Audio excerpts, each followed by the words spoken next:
Welcome back to the channel, and I am sat next to a tank that you will not recognise from my channel, but you may have seen it on someone else's. And this is of course the scape that George Farmer made in my home.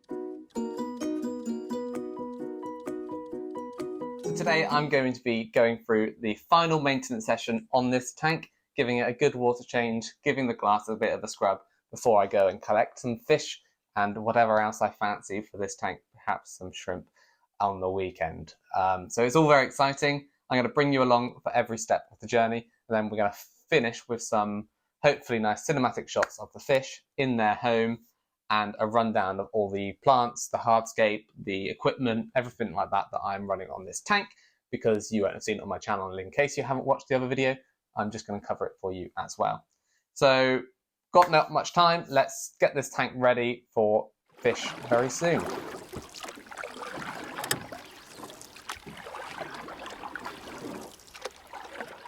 So I've got my bucket and siphon and stuff out of the fish house, and now it's time to get started. So what I'm going to do first, I'm going to turn the filter and the heater off so I don't cause any problems when I drop the water level down. And then I am going to just drop it an inch or so, just so I can get my arm in there and clean it without splashing the water everywhere, because I do not want to make a complete mess in the house. I will not be popular. So that's what I'm going to start off with doing. Just unplug the heater and the filter. And the reason you want to do it this way is generally you want to take as much of the water out of your tank after you've done all your maintenance, so you can remove all the sort of particles, the bits of algae that you've dislodged, all of those sorts of things that you don't want in your water. You want to dilute as much as possible by doing your biggest part of the water change after all that maintenance. And when I siphon this water out, I am going to do it right at the surface, because I am getting a bit of a build-up of that oily film that you sometimes get, and I don't want that in this tank. And I don't have a surface skimmer or anything like that, so I'm going to use the siphon to do it.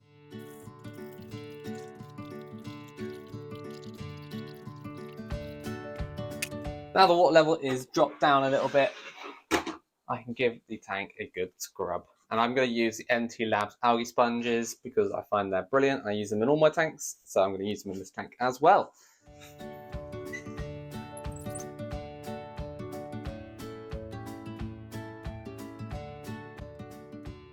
And the hardscape is a little bit too close to the glass in places, so it is proving a little bit challenging, and so much that I just knocked this piece off of its glue. So that's problematic.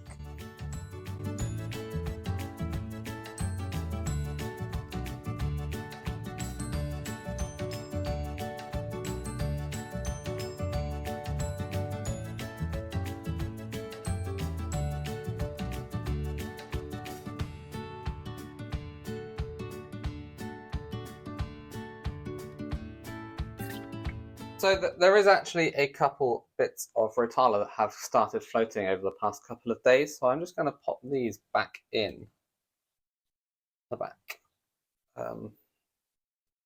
They've started growing roots though, which is really good. You can see that. Some roots there. I'm just going to pop it back in the back corner.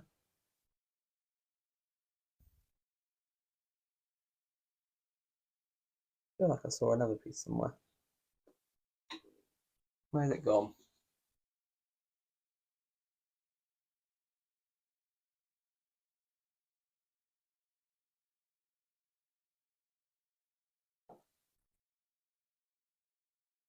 Ah, there it is. This one here is one of the red, blood red Rotalas, so I'm just going to pop that one in as well. And this is in the back.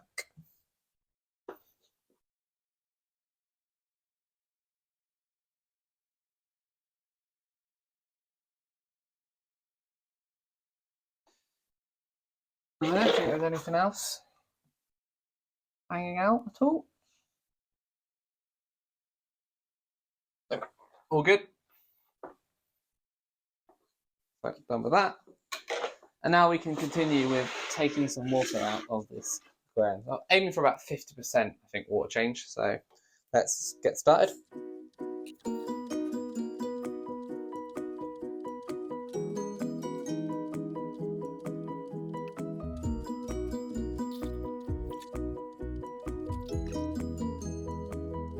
That's my 2 buckets full, so we're just going to empty those and come back and take one more out.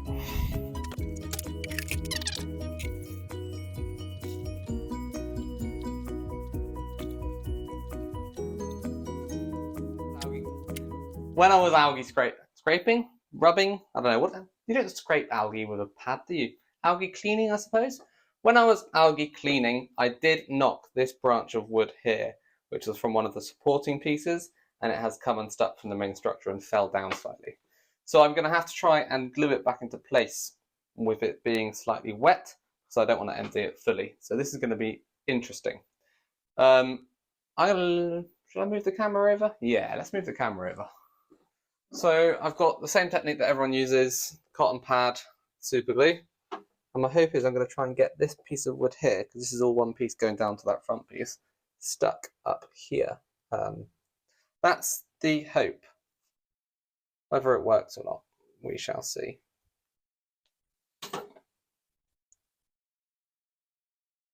That's possibly a little bit too big and too visible. The good thing is I know that this wood has sunk, so it hasn't floated when I touched it. So you just need to get the lid off.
I think that is the problem solved. The wood seems to be holding now, and you can't even see the glue that much from the front, so that is ideal. Let's time to fill it up because I don't want the plants to start drying out.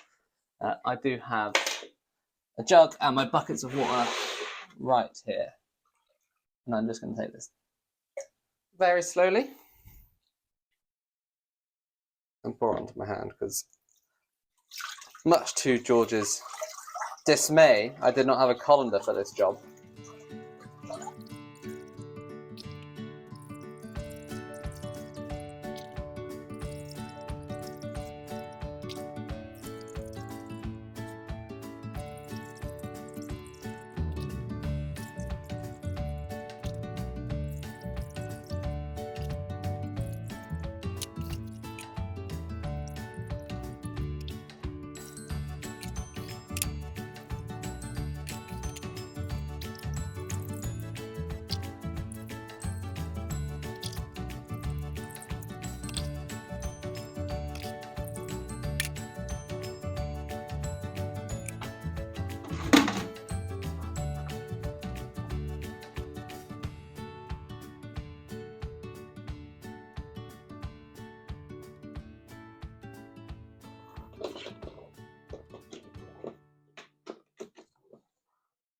Now the filter's back on, the last thing for me to do is just to give the plants a little bit of food. So even though that I'm using a brand new Tropica substrate, George did advise me to just add a bit of fertilizer still every day. So I just routinely use the NTLabs Plant Boost as well.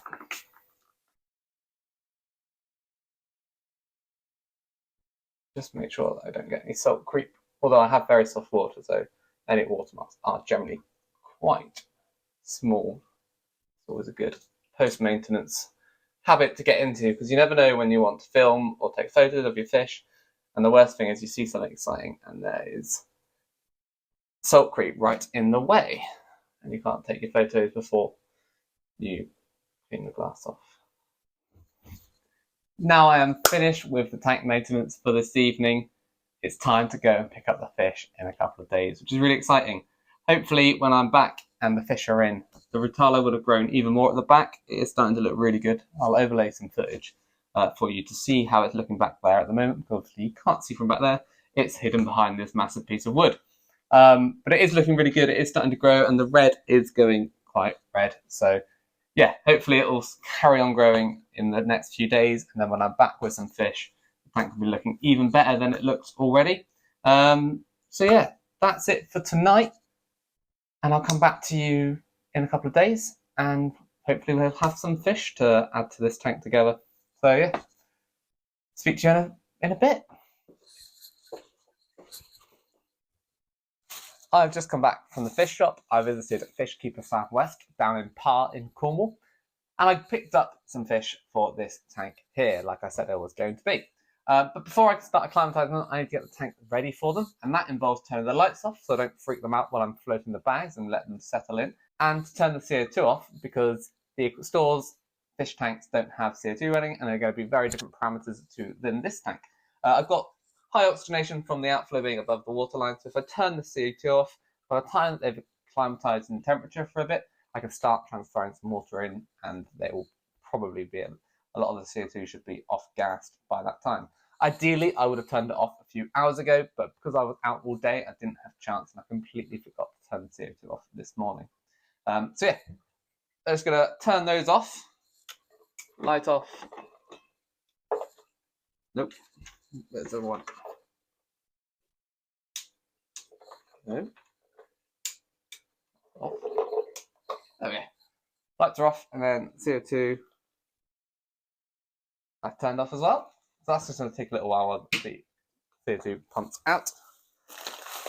And then I can just pull the bag of fish out and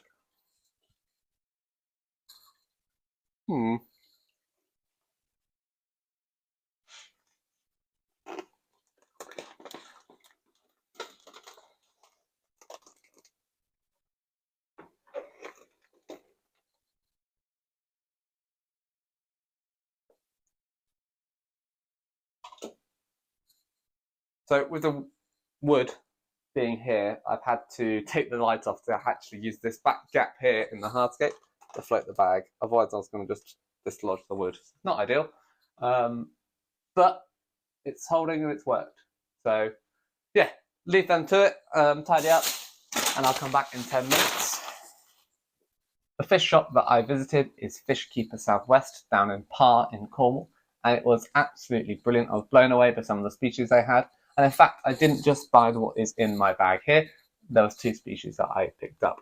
The other one I'm not going to show you today. It is for a further video, so watch out for that. They're just going to go into quarantine because they're going to be going to an existing aquarium with other species of fish. Whereas the ones in this bag here are the somphongsi rasbora, Trigonostigma somphongsi, I think. I'm not sure on the pronunciation. I'm never great at those. But I've got a lovely group of 15 of these guys, and they are incredibly endangered in the wild. So it's a real treat for me to be able to keep them in an aquarium. And for me, having a planted aquascape, my style is generally more biotope inspired and nature inspired. So if I can use an aquascape to increase the popularity and increase awareness of a species that is endangered in the wild, then I am doing something good with my aquariums. So that's the species that I've got in here. We're going to acclimatise them, and I'm not going to record much of that because it is a fairly standard process. So I'll just do little clips just to bring you along the way to complete the story. But I am going to show you in the meantime, because nobody wants to watch me sitting here for an hour acclimatising fish, a few highlights around the shop. Because it was a beautiful, beautiful aquarium store, and I didn't want to do a full vlog type video or a fish shop tour. I didn't really have the time for that. But I did take a few clips just as I was wandering around looking at the tanks. So yeah, I'll overlay that, and then I'll come back and we'll open up the bag and start acclimatizing the fish.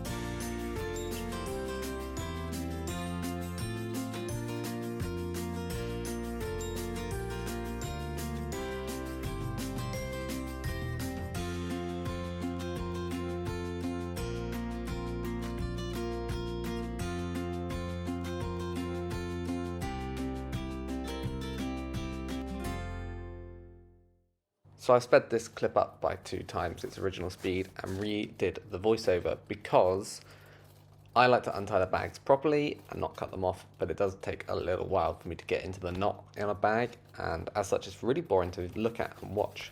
But once I finally get into the bag, I do just, as I'm sure many people do, roll the bags down and hook that little fold of plastic bag over the corner of the tank to stop it from drifting away or accidentally dipping in and letting the fish out too soon. Then just add a little bit of water and I'll come back in 10 minutes or every 10 minutes for the next hour or two. The fish have gone through their full acclimatization now and they are ready to be added to the tank. Now, those of you that have seen my previous videos where I've got new fish will know that I do not like to have any of the water from the bag enter my aquarium. Just my little safety measure and something that I'm a bit funny about. But anyway, catching fish out of the bags, bit of a pain. So what I've done instead is I've brought in a bucket. I'm going to pour the bag into the bucket, then I can catch the fish out of it much more easily. So yeah, let's do that.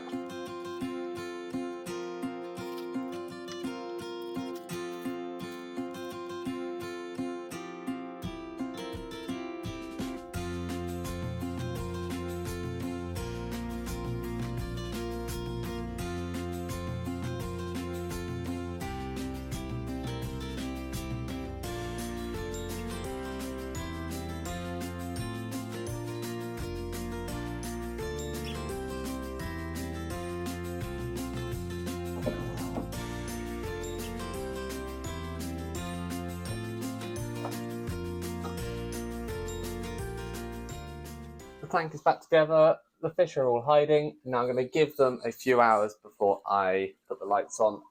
I do need to top up the water a little bit because obviously I've used some of the water. The fish are settled in really well already. It's been a few hours. They're showing really tight shoaling behaviour. I'm not sure if you can see it from back there because the light's still off at the moment, but I will be turning them on in a second. That is why I've sat here, because they have been a few hours now and hopefully they're going to look really good soon. So yeah, turn the light on and we'll just let them settle in and do as they wish. So immediately the fish are hanging up in the top left, which I'm quite surprised that they haven't gone into cover in amongst plants underneath the big bit of wood. So that means they're not too scared, hopefully. But I am going to leave that there for today, and I'm going to come back in a few days' time when hopefully the males are showing the colours that I could see in the shops. They were really settled and looking really good in the shop when I saw them. And when I come back, I will also talk to you about the plants that George used in the scape, the hardscape, the actual tank and equipment and all those sorts of things. So stay tuned. I'll be right back in a few days' time. Well, in a few seconds' time. But for me, it'll be a few days' time. And we will deep dive into this layout.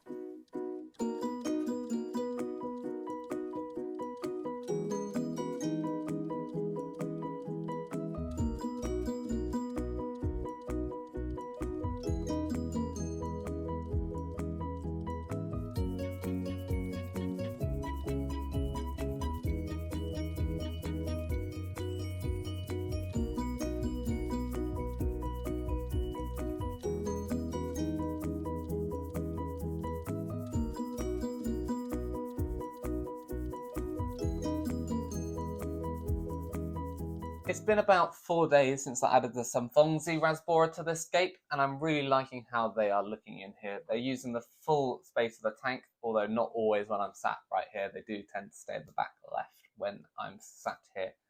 Still not quite used to being in a home and with movement around.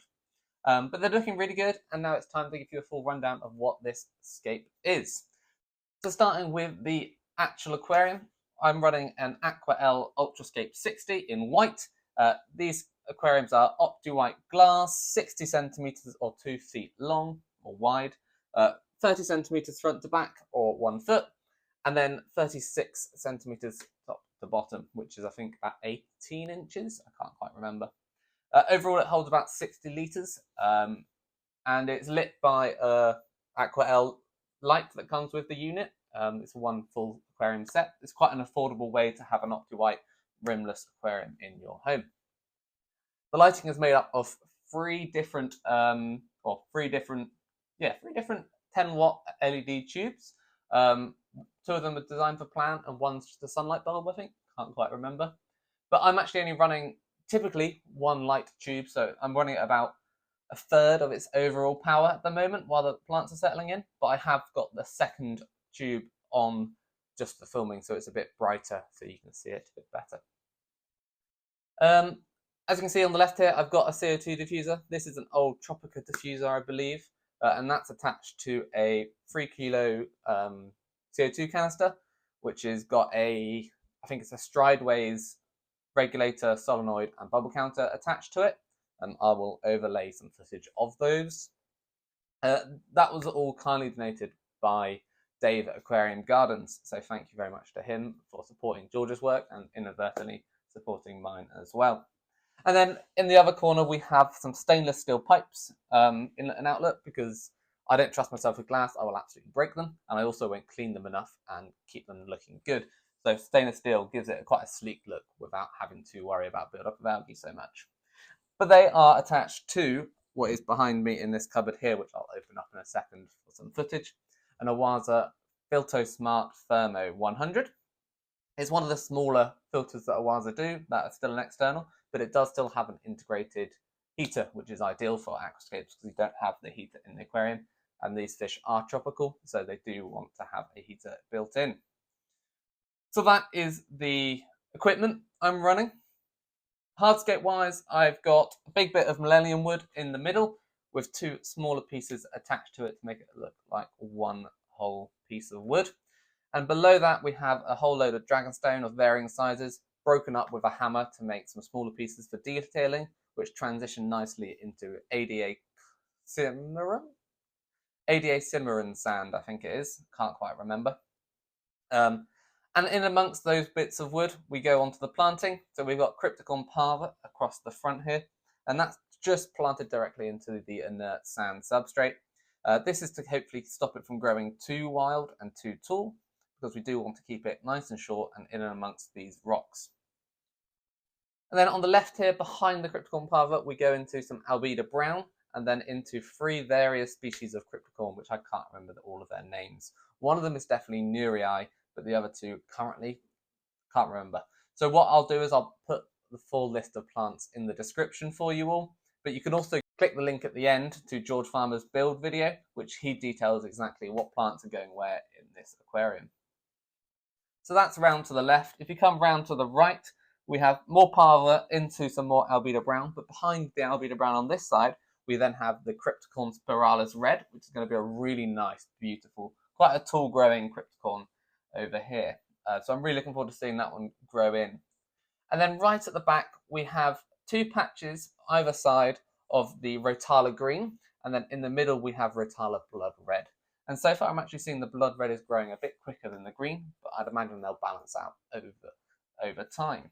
The idea is that I'll just come up with the trimming up from the Cryptocorynes, peak at the top here, and then come back down slightly on the other side so that we can just see them creeping up above the wood. And then we move on to the epiphytes. So these were all actually donated by Aquarium Gardens, Dave, as well, from one of his scapes that he was tearing down in his gallery. So I'm really privileged to have plants that have been grown in such a beautiful gallery in my own home. And we've got the lower sections, in amongst mostly the dragonstone and creeping up to the wood in some places, is the Bucephalandra bucket wavy green, I believe.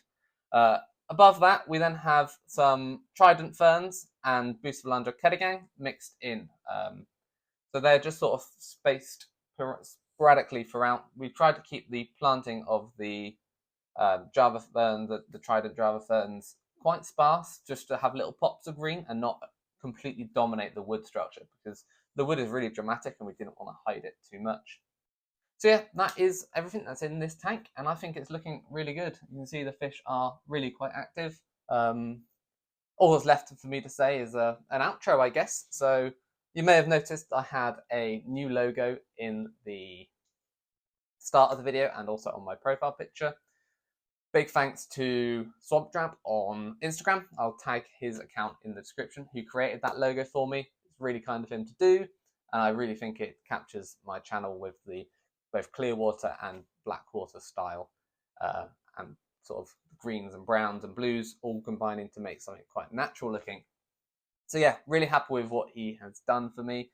really kind. So go and give him a follow to say thanks. So yeah, that's all changed now on my channel, so that's really exciting. And otherwise, just like and subscribe because there's lots more exciting stuff to come.